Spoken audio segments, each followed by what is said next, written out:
Hello mga kababayan ko sa Pilipinas, si Pastor Arnel here of Victory Church of God of Fredericksburg, Virginia, USA. At maraming salamat po sa inyong patuloy na pagtangkilik at pagsubaybay sa ating Bible reading for the whole year of 2024. At ngayon po ay day 93 of our Bible reading at babasahin po natin ang 2 Samuel chapter 13, 14 at 15. At kung meron po kayong mga prayer request, iwanan nyo lamang po ang inyong prayer request sa comment section ng video posting na ito at paki-like and share ang video posting na ito sa inyong mga kaibigan at mga kamag-anak upang malaman din po nila ang salita ng Diyos sa araw na ito. At halina po kayo at basahin po natin ang salita ng Diyos. 2 Samuel chapter 13. Si Absalom, isang anak na lalaki ni David, ay may magandang kapatid na babae, si Tamar. Si Amnon, isa ring anak na lalaki ni David sa ibang babae, ay umibig kay Tamar. Dahil sa labis na pag-ibig sa kapatid niyang ito, siya ay nagkasakit. Hindi niya malaman ang gagawin at kung paano makukuha si Tamar sapagkat ito'y isang birhen. Ngunit may napakatusong kaibigan si Amnon na ang pangalay Jonadab. Pamangkin ito ni David sa kanyang kapatid na si Semeya. Sinabi ni Jonadab kay Amnon, "Ikaw ay isang anak ng hari, ngunit tuwing umagay napapansin kong matamlay ka. Bakit ba?" Ipinagtapat ni Amnon na umiibig siya kay Tamar. Kaya sinabi ni Jonadab, "Ganito ang gawin mo. Mahiga ka sa kama at magkunwari kang may sakit. Pagdalaw ng iyong ama, sabihin mong papuntahin si Tamar upang magluto ng pagkain mo. Gusto mong makita siyang nagluluto at siya na rin ang magpakain sa iyo." Kaya't nahiga nga si Amnon at nagsakit-sakitan. Pagdating ng hari, sinabi niya, "Sabihin naman ninyo kay Tamar na pumarito at ipagluto ako ng tinapay. Gusto ko pong makita siyang nagluluto at siya na rin ang magpakain sa akin." Ipinagbilin nga ni David na magpunta si Tamar sa tirahan ni Amnon upang ipaghanda ito ng pagkain. Nagpunta naman si Tamar at dinatnan niya ito na nakahiga. Kumuha siya ng binasang harina at nagluto ng ilang tinapay habang pinagmamasdan siya ni Amnon. Kinuha niya ito sa kawali at inihaian kay Amnon, ngunit ayaw nitong kumain. Inutusan niyang lumabas ang lahat maliban kay Tamar. Pagkatapos sinabi niya, "Tamar, dalhin mo rito sa silid ang pagkain at subuan mo ako." Dinala nga niya sa silid ang pagkain ni Amnon. Nang ibibigay na ito sa kanya, biglang hinawakan ni Amnon ang kamay ni Tamar at sinabi, "Sumiping ka sa akin, kapatid ko." "Huwag, kapatid ko," sabi ng dalaga. "Huwag mo akong halayin. Hindi iyan pinahihintulutan sa bayang Israel. Huwag mong gawin ang kahalayang ito. Lalabas akong kahiya-hiya sa buong Israel. At ikaw, ano pa ang mukhang ihaharap mo sa mga tao? Bakit hindi ka na lang magsabi sa hari? Palagay ko'y hindi siya tututol na pakasalan mo ako." Ngunit hindi nakinig si Amnon at dahil sa malakas siya, nagawa niyang pagsamantalahan si Tamar. Matapos siyang pagsamantalahan ni Amnon ay namuhi sa kanya ng pagkamuhing higit pa kaysa sa hibang na pag-ibig ng dating iniukol niya rito. "Umulis ka na," sabi niya kay Tamar. "Hindi ako aalis," sagot ng babae. "Ang pagtataboy mong ito ay masahol pa sa kalapastangan ang ginawa mo sa akin." Ngunit hindi siya pinansin ni Amnon. Sa halip, initusan nito ang isang katulong niya, "Palayasin mo ang babaeng iyan at ikandado mo ang pinto pagkatapos." Pinalabas nga siya ng katulong at ikinandado ang pinto. Suot noon ni Tamar ang damit na may mahabang manggas, ang damit na karaniwang isinusuot noon ng mga birheng anak ng hari. Pinunit niya ito at nilagyan ng abo ang kanyang ulo. Pagkatapos tinakpan ng kanyang mga kamay ang muka at umalis na umiiyak ng malakas. Nakita siya ni Absalom at tinanong, "May masama bang ginawa sa iyo si Amnon?" Kung mayroon may huwag mo nang alalahanin. Siya'y kapatid mo rin kaya't manahimik ka na lang. Taglay ang matinding kalungkutan, si Tamar ay nanirahan na lang sa bahay ni Absalom. Galit na galit si Haring David nang mabalitaan ito. Si Absalom na may suklam na suklam kay Amnon dahil sa paglapastangan nito sa kapatid niyang si Tamar. Hindi na niya ito kinibo mula noon. Pagkaraan ng 2 taon, inanyayahan ni Absalom ang lahat ng anak ng hari upang saksihan ang paggugupit sa kanyang mga tupa sa Baal-Hazor malapit sa Ephraim. Lumapit siya sa hari upang ipaalam ang bagay na ito at tuloy anyayahan naman siya at ang kanyang mga pinuno. Huwag na anak, wika ng hari. Maaabala kang masyado kung dadalo kaming lahat. Pinilit siya ni Absalom ngunit hindi rin pumayag. Binasbasan na lang siya ng hari. Bago umalis si Absalom, sinabi niya sa hari, "Kung hindi kayo makakadalo, si Amnon na lang po ang pasasamahin ninyo sa amin." "Bakit mo siya isasama?" tanong ng hari. Ngunit nagpumilit si Absalom at pinasama na rin ng hari si Amnon at ang iba pang mga kapatid nito.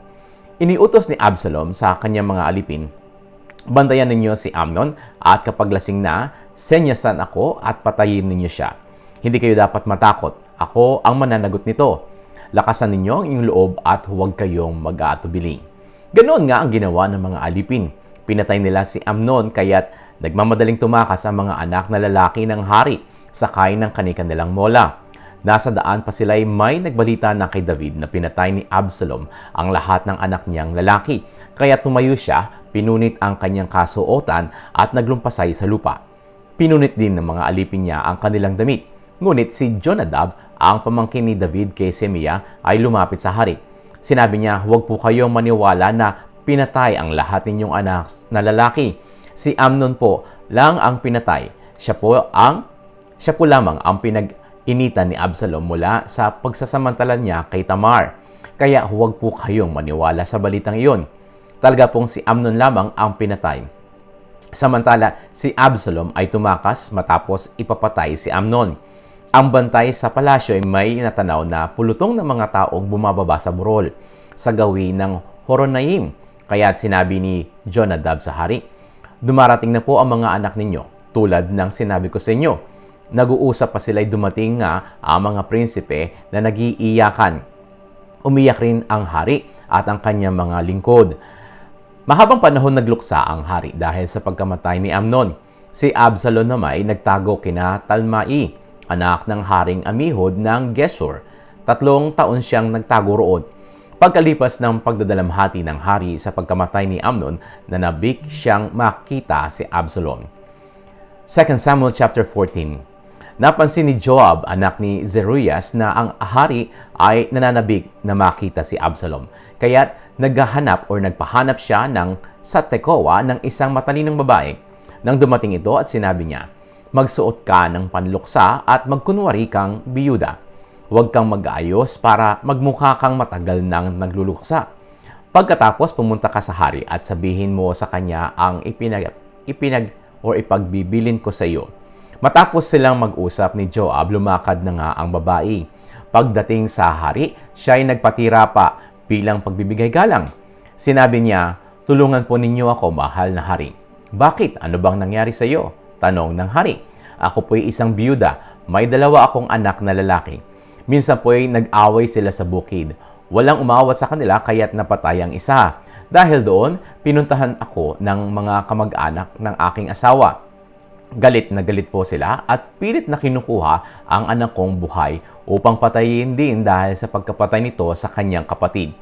Kung magkagayon, mawawala na ang natitirang pag-asa ko sa buhay at mapuputol ang lahi ng aking asawa." Sinabi ng hari, "Umuwi ka na at ako na ang bahala." Ngunit sinabi ng babae, "Mahal na hari, ano po ang inyong maging pasya? Kami rin ang dapat sisihin. Wala po kayong dapat panagutan." Sinabi ng hari, "Kapag may bumanggit pa nito sa iyo, iharap mo sa akin para wala nang gumambala sa iyo." Kung ganun po, wika ng babae, "Ipanalangin po ninyo kay Yahweh na inyong Diyos na huwag na nilang paghigantihan ang aking anak." Sumumpa ang hari, "Saksi si Yahweh ang Diyos ng buhay. Walang masamang mangyayari sa anak mo. Isa pa pong kahilingan kung ako maaari." "Kamahalan," patuloy ng babae. "Sabihin mo," sagot ng hari.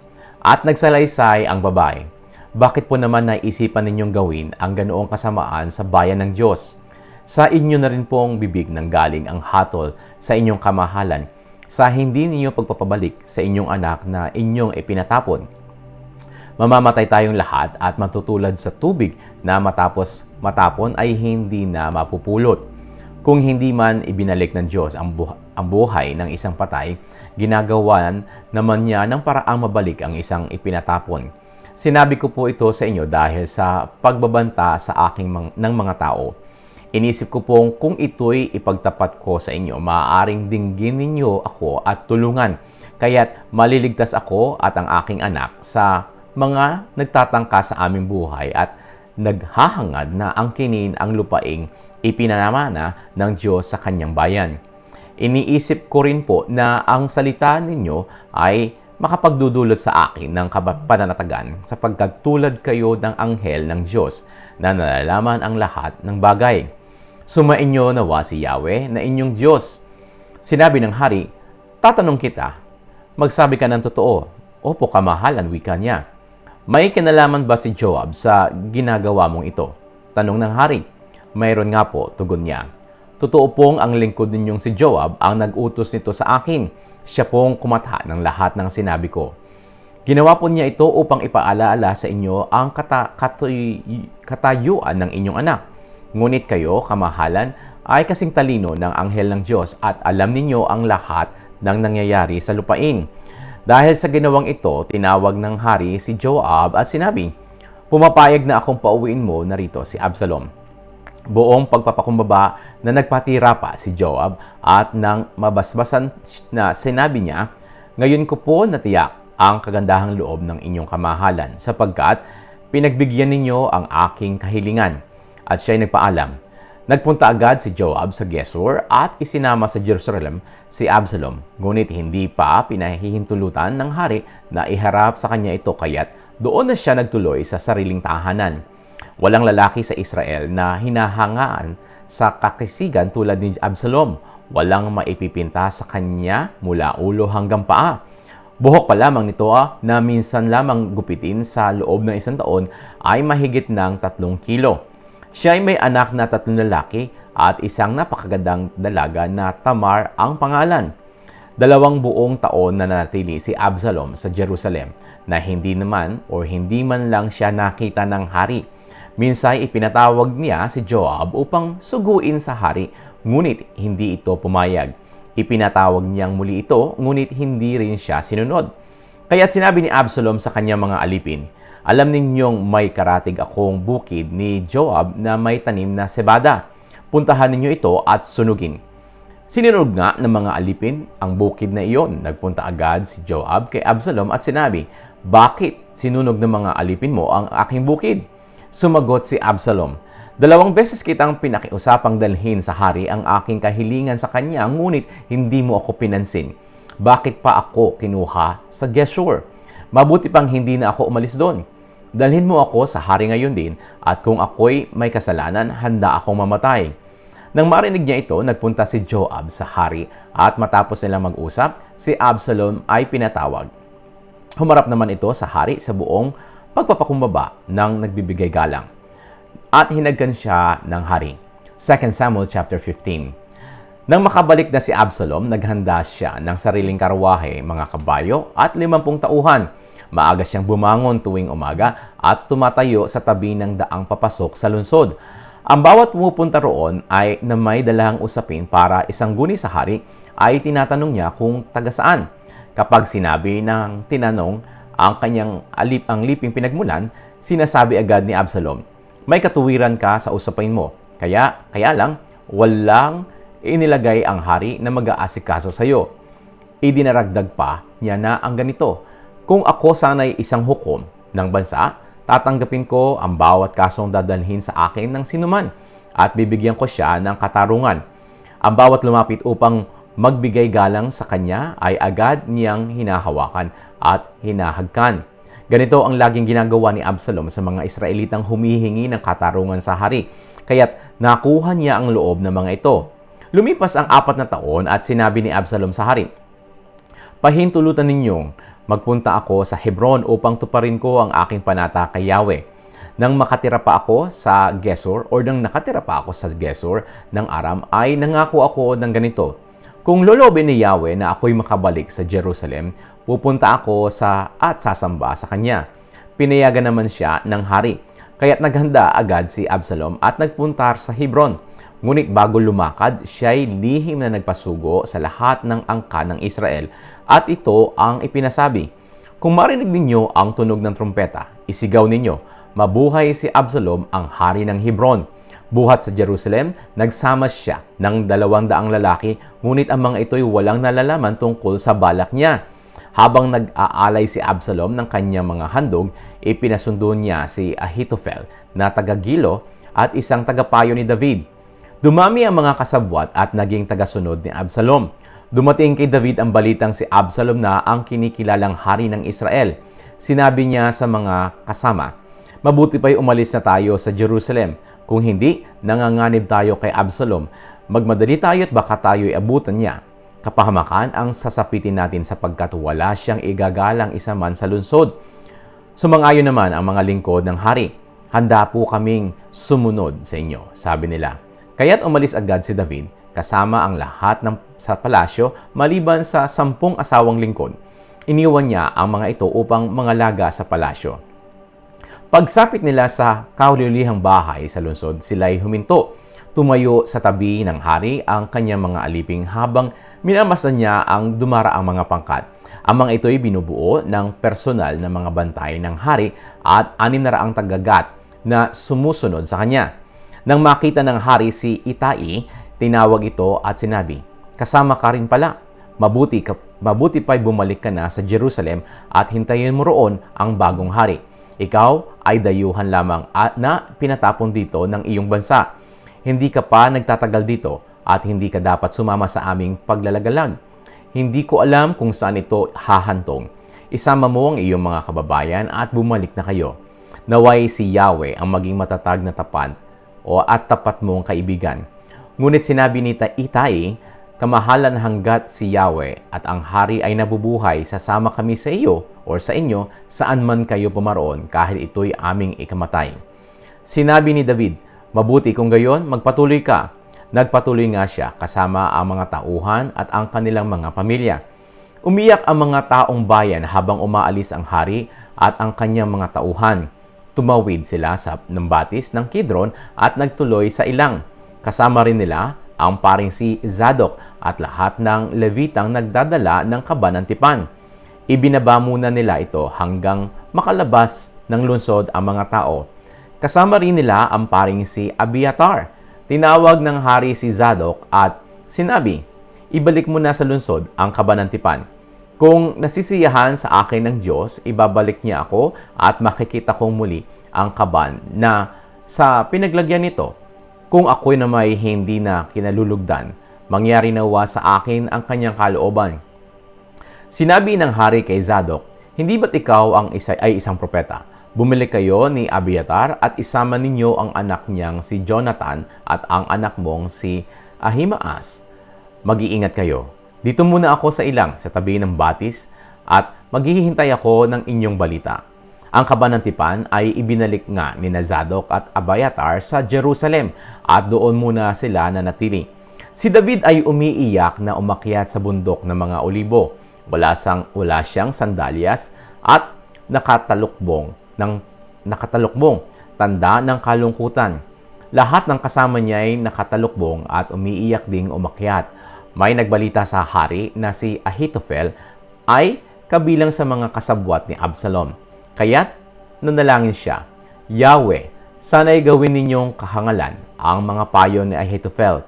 Nang sumapit siya sa tuluktok ng bundok kung saan sinasamba si Yahweh, sinalubong siya ni Kusay na Arkita. Sira-sira ang damit nito at puno ng alikabukang ulo. Sinabi ni David, kung sasama ka, isa ka pang magiging pasanin ko. Ngunit malaki ang maitutulong mo sa akin kung babalik ka sa lungsod.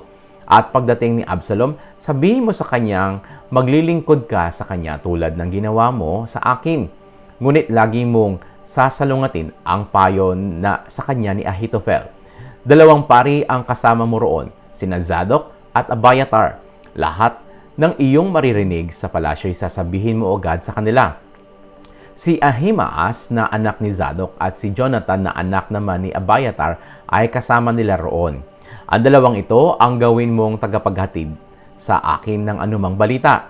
At si Kusay na kaibigan ni David ay bumalik nga sa lungsod habang papasok naman noon si Absalom sa Jerusalem. At ito po ang salita ng Diyos sa araw na ito At maraming salamat po sa inyong patuloy na pagsubaybay at pagtangkilik sa ating programang ito. Paki-like po at paki-share ang live streaming na ito sa inyong mga kaibigan at kamag-anak.